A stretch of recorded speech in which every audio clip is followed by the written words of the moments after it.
জয় জগন্নাথ, জয় জগৎবন্ধু। গুরু কৃপা হি কেবলম। শ্রী গুরুদেবের শ্রীচরণে প্রণতি জানায়। সকল সাধু গুরু বৈষ্ণবের চরণে ভুলণ্ঠিত প্রণাম। আমরা প্রভু জগন্নাথের মধুময় কথা বেশ কিছুদিন ধরে আস্বাদন করছি। আজ আমরা আস্বাদন করব প্রভু জগন্নাথের এক ভক্তের মধুময় কথা। যে ভক্ত প্রভু জগন্নাথকে প্রেমপত্র নিবেদন করেছিলেন। কি অদ্ভুত মধুময় কথা আজ আস্বাদন করব। জয়পুরের রাজা জয়শ্রীদেব, রানী পদ্মাবতী। রাজা জয়শ্রীদেবের সঙ্গে উড়িষ্যার রাজার বেশ বন্ধুত্বতা ছিল। কোনো এক সময় উড়িষ্যার রাজার নিমন্ত্রণে জয়পুরের রাজা জয়শ্রীদেব ও রানী পদ্মাবতী এসেছিলেন উড়িষ্যার রাজ্য দর্শন করতে। উড়িষ্যার রাজা বন্ধু জয়পুরের রাজাকে উড়িষ্যার বিভিন্ন স্থান দর্শন করাতে লাগলেন। দর্শন করিয়ে উড়িষ্যার প্রাণপ্রভু প্রভু জগন্নাথের মন্দিরে নিয়ে আসলেন। প্রভু জগন্নাথের মন্দিরে এসে প্রভু জগন্নাথ, দাদা বলভদ্র, সুভদ্রা মাতার সুন্দর দর্শন করলেন রানী পদ্মাবতী ও রাজা জয়শ্রীদেব।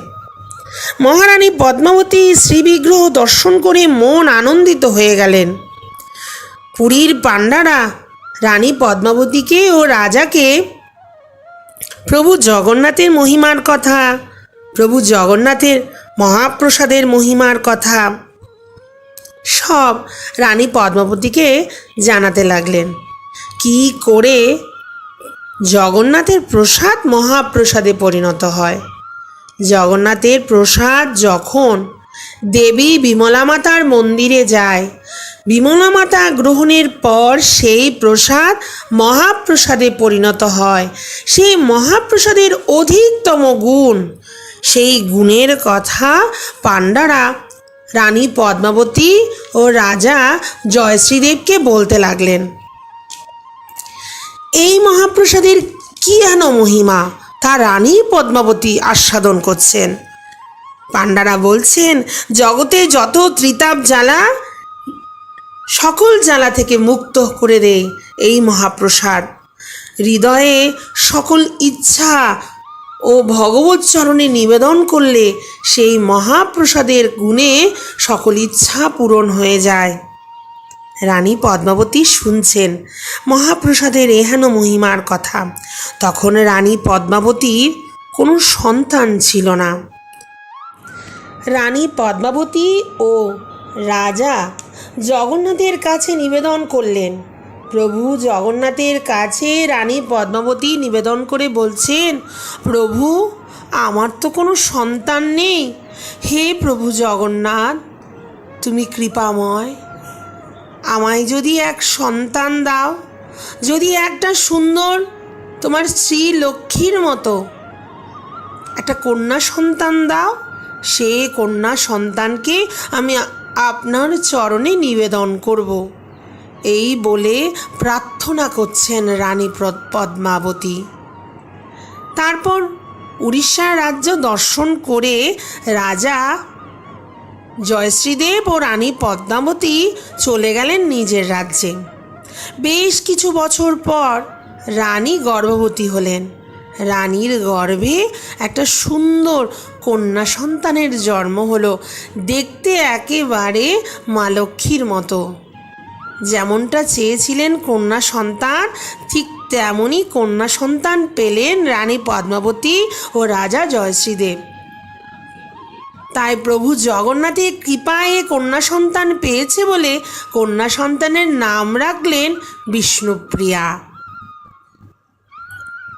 বেশ দেবদেবতাদের প্রতি বিষ ভক্তি, ভগবতমতী ছিল রাজকন্যা বিষ্ণুপ্রিয়ার। অনেক দিন পর হঠাৎ একদিন রানী অসুস্থ হয়ে পড়েন। দুরারোগ্য ব্যাধি হয়েছে রানী পদ্মাবতীর। কোনো বৈদ্য, কোনো চিকিৎসক কিছুতেই রানী পদ্মাবতীকে ভালো করতে পারছে না। জয়পুরের রাজা কিছুতেই নিরাময় করতে পারছে না রানীর এই রোগ। কি করে যে নিরাময় হবে রানীর এই রোগ কিছুতে বুঝতে পারছেন না। বিষ্ণুপ্রিয়াও বেশ বড় হয়েছে, নিজের হাতে মায়ের সেবা শুশ্রূষা করেন। এত দাসদাসী থাকতে ওই মায়ের সেবার কাজ বিষ্ণুপ্রিয়া নিজের হাতে করেন। মায়ের সঙ্গে বিষ্ণুপ্রিয়ার হৃদয়ের বড় সম্পর্ক, তাই মাকে বড় শ্রদ্ধা ভক্তি দিয়ে সেবা শুশ্রূষা করতেন রাজকন্যা বিষ্ণুপ্রিয়া। একদিন মহলের রাজপথ দিয়ে একজন ব্যক্তি গান গাইতে গাইতে যাচ্ছেন। সেই গানের কি অদ্ভুত সুর! সেই মধুর কীর্তনের সুরে আকৃষ্ট হয়ে পড়লেন রাজকন্যা বিষ্ণুপ্রিয়া। দাসীদের বললেন, দেখো তো ওই পথ দিয়ে কে যাচ্ছে। তখন দাসীরা গিয়ে দেখলেন একজন উড়িষ্যার সন্ন্যাসী তার মধুর সুরে প্রভু জগন্নাথের মহিমা কীর্তন করছেন। সেই সন্ন্যাসী যাবার সময় দাসীদের হাতে জগন্নাথের মহাপ্রসাদ দিয়ে গেলেন। দাসীদের বললেন, মহারানী আরোগ্য লাভ করতে পারবেন এই মহাপ্রসাদ সেবনের মাধ্যমে। কোথা থেকে এই সন্ন্যাসী আসলো, কিভাবে আসলো, তারা কেউই জানে না। যেন দৈবযোগে প্রভু জগন্নাথই সেই সন্ন্যাসীকে আজ রাজমহলে পাঠিয়ে দিলেন। সন্ন্যাসী শুধু মহাপ্রসাদ দিলেন না, জগন্নাথের প্রসাদে নির্মাল্য দিলেন। দিয়ে বললেন, জগন্নাথের নির্মাল্য মহারানীর মস্তকে স্পর্শ করাও, আর এই মহাপ্রসাদ মহারানীকে সেবন করাও, অবশ্যই মহারানী সুস্থ হয়ে যাবে। এই কথা দাসীরা এসে রাজকুমারী বিষ্ণুপ্রিয়াকে বললেন। অদ্ভুত, দৈবযোগে জগন্নাথের কোনো সন্ন্যাসী এসেছেন, যেন প্রভু জগন্নাথই পাঠিয়ে দিলেন। রাজকন্যা বিষ্ণুপ্রিয়া মহাপ্রসাদ ও প্রসাদী নির্মাল্য মায়ের কাছে নিয়ে গেলেন। মহারানী যেই শুনলেন জগন্নাথের কথা, জগন্নাথের মহাপ্রসাদের কথা, শ্রদ্ধার সহকারে জগন্নাথের পাদ ও পদ্মে প্রণাম নিবেদন করলেন। জগন্নাথের মহাপ্রসাদ ভক্তি প্রেম দিয়ে তিনি গ্রহণ করলেন। জগন্নাথের নির্মাল্য মস্তকে স্পর্শ করলেন। কিছুদিন পর ধীরে ধীরে মহারানী পদ্মাবতী আরোগ্য লাভ করলেন। এই দিব্য যোগে প্রভু জগন্নাথের প্রসাদ প্রাপ্তির কথা জানতে পেরে রাজা ও রাজকন্যা বিষ্ণুপ্রিয়া ও মহারানী পদ্মাবতীর জগন্নাথের প্রতি একটা ভক্তি শ্রদ্ধা আরও বৃদ্ধি পেল।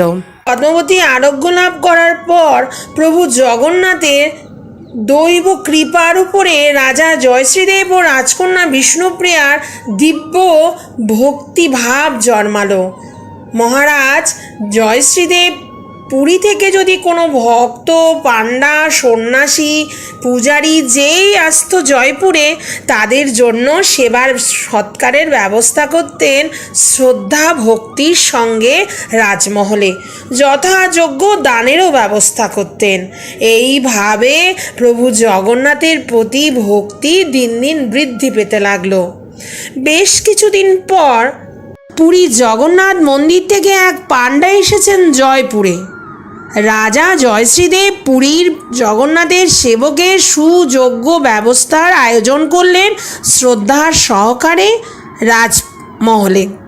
রাজপ্রাসাদে অতিথিশালায় অতিথিরূপে সযত্নে শ্রদ্ধার সহকারে সেবার ব্যবস্থা করা হলো জগন্নাথের সেবক পাণ্ডার।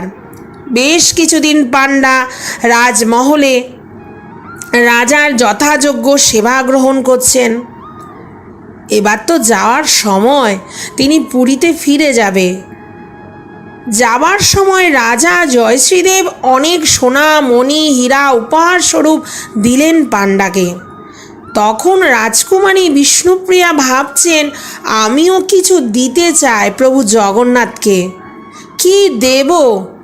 ভাবছে বিষ্ণুপ্রিয়া। তিনি ভাবছেন স্বয়ং ভগবান জগন্নাথ এই পৃথিবীর মালিক, তিনি এই পৃথিবীর নিয়ন্তা।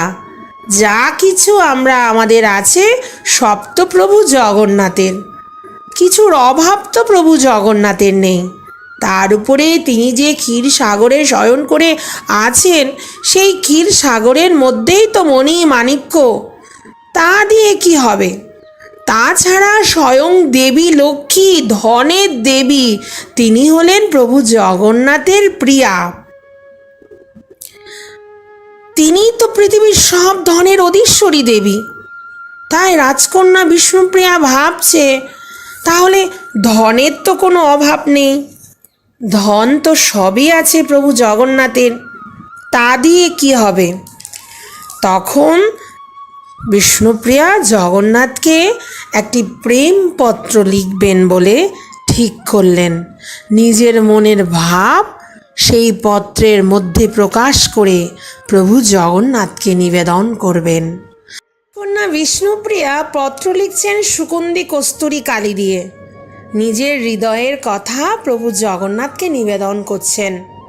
আজকে পত্র লিখছেন তালপাতার উপরে, তখনকার দিনে তো আর কাগজ ছিল না, তালপাতার উপরে সুগন্ধি কস্তুরী কালি দিয়ে প্রভু জগন্নাথের চিন্তন করে করে আজ নিজের হৃদয়ের ভাব, নিজের হৃদয়ের প্রেম ভক্তি নিবেদন করছেন রাজকন্যা বিষ্ণুপ্রিয়া প্রভু জগন্নাথকে। সেই তালপাতার পত্রটি একটি সুন্দর বাক্সের মধ্যে দিয়ে বাক্সটি বন্ধ করে সেই জগন্নাথ পুরী থেকে আগত জগন্নাথের সেবক পাণ্ডার হাতে দিয়ে বললেন, প্রভু জগন্নাথকে এই বাক্সটি আপনি দেবেন। বাক্সটি বেশ সুন্দর, মূল্যবান, দেখে মনে হচ্ছে এর মধ্যে নিশ্চয়ই কোনো মণি মাণিক্য রত্ন আছে। প্রভু জগন্নাথকেই শুধু নিবেদন করতে বললেন তিনি। প্রভু জগন্নাথের চরণে এই বাক্সটি অর্পণ করবেন, আমার হৃদয়ের ভাব প্রভু জগন্নাথকে নিবেদন করবেন। আপনি কষ্ট করে এই বাক্সটি নিয়ে যাবেন, এই নিয়ে যাওয়ার জন্য এই স্বর্ণমুদ্রাটুকু আপনি রাখুন। এই বলে একটি স্বর্ণমুদ্রা দিলেন সেই জগন্নাথের সেবক পাণ্ডাকে। জগন্নাথের সেবক পাণ্ডা জয়পুরের রাজমহল থেকে বাক্স ও অন্যান্য উপহার সামগ্রী নিয়ে পুরীর জগন্নাথের উদ্দেশ্যে যাত্রা করলেন। পুরী জগন্নাথের পথে ধরলেন। জয়পুর ঘুরে উড়িষ্যার সীমান্তে প্রবেশ করতে যাবেন। মনে মনে ভাবছেন, এই বাক্সের মধ্যে কি এমন আছে যা রাজকন্যা বিষ্ণুপ্রিয়া শুধুই প্রভু জগন্নাথকে নিবেদন করলেন? নিশ্চয় এ বাক্সের মধ্যে মণি মাণিক্য হীরা রত্ন আছে, যা প্রভু জগন্নাথকে রাজকন্যা বিষ্ণুপ্রিয়া নিবেদন করেছেন। মনের মধ্যে কৌতূহল হতে লাগলো যে এই বাক্সটি খুলে যদি একটু দেখতে পেতাম। শুধুই বিষ্ণুপ্রিয়া, শুধুই জগন্নাথকে কি এমন নিবেদন করেছেন? নিশ্চয়ই কোনো মূল্যবান বস্তু নিবেদন করেছেন। মনে কৌতূহল হতে লাগলো যে খুলবো কি খুলবো না। এই দুই ভাবের দোদুল্যমান হতে লাগলো চঞ্চল মন সেই পাণ্ডাটার। জয়পুর সীমান্ত পার হয়ে উড়িষ্যার সীমান্তে তিনি প্রবেশ করলেন। মনকে আর দমন করতে পারল না। উড়িষ্যার সীমান্তে প্রবেশ করতেই সেই পাণ্ডা সেই বাক্সটি খুলে দেখতে লাগলেন।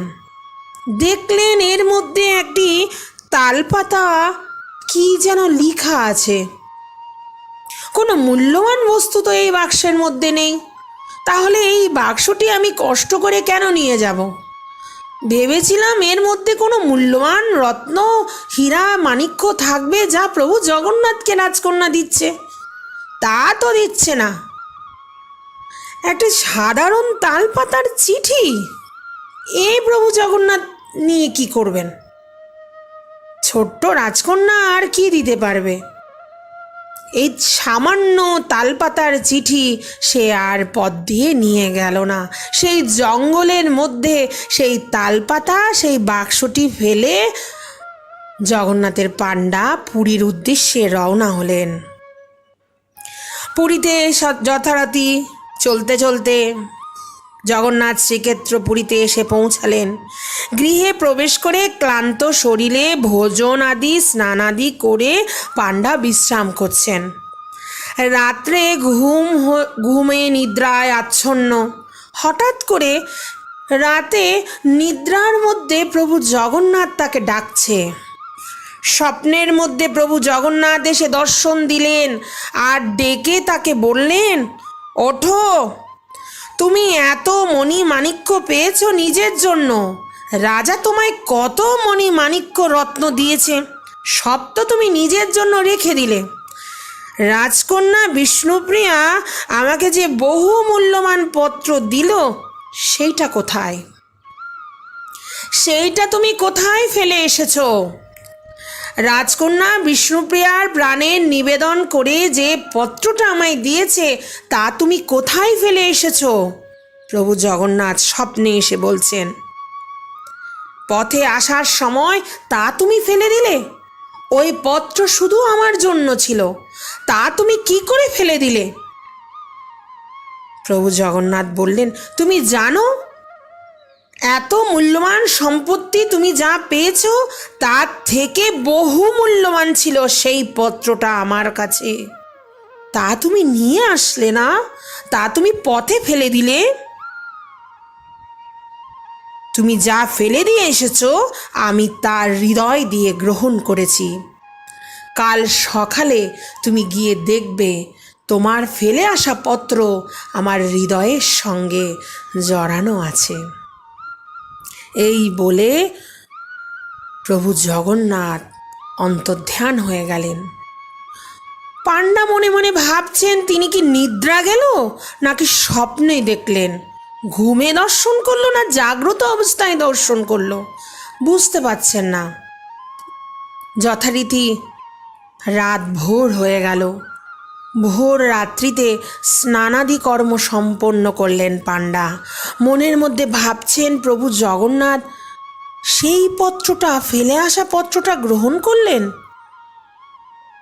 প্রভু জগন্নাথ আমার স্বপ্নে এসে বললেন না, জাগ্রত অবস্থায় আমি প্রভু জগন্নাথকে দর্শন করলাম। ভোর হতেই মন্দিরের ঘণ্টা বাজল। মন্দিরের মঙ্গল আরতি হবে বলে পূজারী প্রভু জগন্নাথের মন্দিরের পট্টদ্বার খুললেন। খুলে দেখলেন প্রভু জগন্নাথের বুকের মধ্যে মণি মাণিক্যের মালা মুক্তোর হারের সঙ্গে একটা তালপাতা জড়ানো আছে। সেই পাণ্ডাও প্রবেশ করলো মন্দিরে। মন্দিরে প্রবেশ করে দেখলেন প্রভু জগন্নাথের সঙ্গে একটা তালপাতার পত্র জড়িয়ে আছে। সকলে ভাবছে, এই তালপাতা কোত্থেকে আসলো প্রভুর মন্দিরে? প্রভুর মন্দিরে তো কেউ প্রবেশ করে না। প্রভুর মন্দিরে প্রবেশ করে যে প্রভুকে এই তালপাতা নিবেদন করবে, এমন তো কোনো সুযোগই নেই। সকলে অবাক নেত্রে প্রভু জগন্নাথের বুকে জড়ানো সেই তালপাতার দিকে তাকাচ্ছে। কোথা থেকে আসলো তালপাতা, সকলে মুখে বলা বলি করছে। সেই সময় সেই পাণ্ডাও সেই মন্দিরে উপস্থিত ছিল। প্রভু জগন্নাথের বুকে জড়ানো তালপাতাটি দেখে অবাক নেত্রে প্রভু জগন্নাথের দিকে তাকালেন। রাজকুমারী বিষ্ণুপ্রিয়ার নিবেদিত পত্র প্রভু জগন্নাথ আনন্দের সঙ্গে গ্রহণ করলেন। এই দেখে পাণ্ডা অবাক হয়ে গেলেন। পূজারী পাণ্ডাকে সেই পাণ্ডা সব কথা খুলে বললেন। কিভাবে জয়পুরে গেলেন, জয়পুরের রাজা রাজকন্যা কি করে সেই তালপাতার পত্র তাকে দিলেন, জঙ্গলের মধ্যে যে তালপাতার পত্রটি ফেলে এসেছে সেই কথাও বললেন। প্রভু জগন্নাথ তার স্বপ্নে এসে বললেন, রাজকন্যা বিষ্ণুপ্রিয়ার দেওয়া সেই তালপাতা পত্র প্রভু জগন্নাথ নিজের বক্ষের সঙ্গে জড়িয়ে রেখেছেন। সেই কথা স্বপ্নে এসে প্রভু জগন্নাথ তাকে বলে গেছে। সেই কথা প্রধান পূজারীকে সেই পাণ্ডা বললেন। প্রধান পূজারী তখন সেই রত্ন বেদির উপরে উঠে প্রভু জগন্নাথের বুকের সঙ্গে লাগানো তালপাতাটা নিলেন। পত্রটি খুলে দেখলেন সুন্দর করে সেই পত্রে ছন্দ করে লেখা আছে, সংস্কৃতে লেখা। তার অর্থটি আমি বলছি। সেখানে লেখা আছে, হে প্রভু জগন্নাথ, আপনি তো পুরীধামের থাকেন, আপনাকে সকলে কিছু না কিছু উপহার দেয়। আমি কি দেব বুঝতে পারছি না। এই বিশ্ব ব্রহ্মাণ্ড তো আপনারই, আমি কি দেব আপনাকে সংকল্প করতে পারছি না। সকল সম্পদ যা আছে সবই তো আপনার।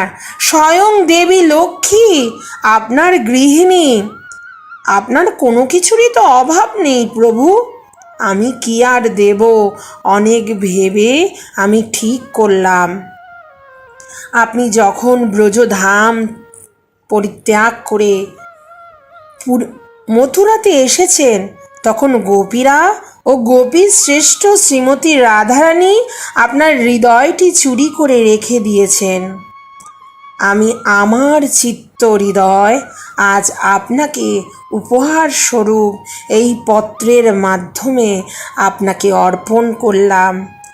আপনি আমার এই চিত্ত গ্রহণ করুন। এই পত্রের মধ্যে দিয়ে আমি আপনাকে আমার মন প্রাণ হৃদয় নিবেদন করলাম। দেবী বিষ্ণুপ্রিয়া, রাজকুমারী বিষ্ণুপ্রিয়া লিখছেন পত্রের মধ্যে, প্রভু সব তো তোমার আছে, তোমায় কি দেব? দেবী লক্ষ্মী, যিনি ধনের অধীশ্বরী দেবী, সে তো আপনার গৃহিণী, আপনার সব আছে। আপনার চিত্তটা গোপী শ্রেষ্ঠা শ্রীমতী রাধারানীর কাছে আছে, আর বাকি সব কিছু আপনার আছে। তাই আমি আমার হৃদয় মন প্রাণ আপনাকে নিবেদন করলাম। আপনি এই পত্রের মধ্যে দিয়ে আমার হৃদয়টুকু গ্রহণ করুন, আমার চিত্তটুকু আপনাকে অর্পণ করলাম। আজ অদ্ভুত রকমের প্রভু জগন্নাথকে কেউ নিজের হৃদয় অর্পণ করলেন। আমরা আমাদের এত কিছু আছে, আমরা তা নিয়ে খুব অহংকার করি। আমার সম্পত্তি, এটা আমার, আমার করেই আমরা একেবারে আমিত্বের মধ্যে ডুবে আছি। কিন্তু আমার বলে কিছুই নেই। যা কিছু আমি আমার বলছি সব তো প্রভু জগন্নাথের। প্রভু জগন্নাথ আমায় দিয়েছেন, এইটুকু আমরা ভাবি না। বিষ্ণুপ্রিয়া ভাবল যে প্রভু জগন্নাথকে আমি কি নিবেদন করব? যা কিছু দিতে চাইছি, এই ধন রত্ন মণি মাণিক্য, এই তো প্রভু জগন্নাথই আমাদের দিয়েছেন। এমন একটা কিছু দিতে হবে যা প্রভু জগন্নাথের নয়, যা আমার। সেই বস্তুটি কি? সেই বস্তুটি আমি নিজে। তাই আজ বিষ্ণুপ্রিয়া নিজের হৃদয়টি, নিজের চিত্তটি প্রভু জগন্নাথের শ্রীচরণে প্রেমপত্রের মধ্যে দিয়ে নিবেদন করলেন। সকলে অবাক হয়ে রাজকন্যা বিষ্ণুপ্রিয়ার প্রেম নিবেদন করা সেই পত্র আস্বাদন করলেন। আজ এখানেই হরিকথা বিশ্রাম করছি, জগন্নাথের মধুময় ভক্তের কথা। আমার কথা যদি আপনাদের ভালো লেগে থাকে, প্রভুর এই ভক্তের মধুময় কথা যদি ভালো লেগে থাকে, তাহলে আমার চ্যানেলটি সাবস্ক্রাইব করুন আর অবশ্যই বেল আইকনটি প্রেস করবেন। তাহলে নতুন কোনো ভিডিও দিলে তা আপনারা অতি সহজে জানতে পারবেন। আপনাদের সকলের চরণে পুনরায় প্রণাম নিবেদন করে এখানেই হরিকথা আজ বিশ্রাম করছি। জয় জগন্নাথ, জয় জগৎবন্ধু, জয় শ্রী গুরুদেব।